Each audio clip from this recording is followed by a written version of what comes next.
वाशिम जिल्ह्यामध्ये खरीप हंगामाच्या तयारीपूर्वीच एप्रिल महिन्याच्या पहिल्या 10 दिवसांमध्ये 555 मेट्रिक टन खतांचं वितरण झाल्यामुळे कृषी विभाग सतर्क झालेला आहे। जादा प्रमाणात खत विक्री झाल्याच्या पार्श्वभूमीवर संबंधित प्रकरणाची गंभीर दखल घेण्यात आली आहे। या प्रकरणी 13 कृषी केंद्र चालकांची सुनावणी घेण्यात आली।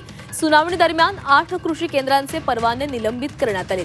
4 केंद्रांना ताकीद देण्यात आलेली आहे। तसंच एका कृषी केंद्राची पुनर्चौकशी करण्यात येणार असल्याची माहिती वाशिमचे जिल्हा कृषी अधिकाऱ्यांनी दिली आहे।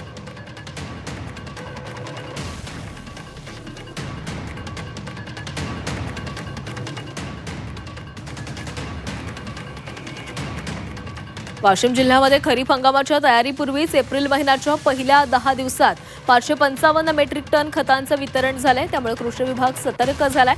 जादा प्रमाणात खत विक्री झाल्याच्या पार्श्वभूमीवर संबंधित प्रकरणाची गंभीर दखल घेण्यात आलेली आहे।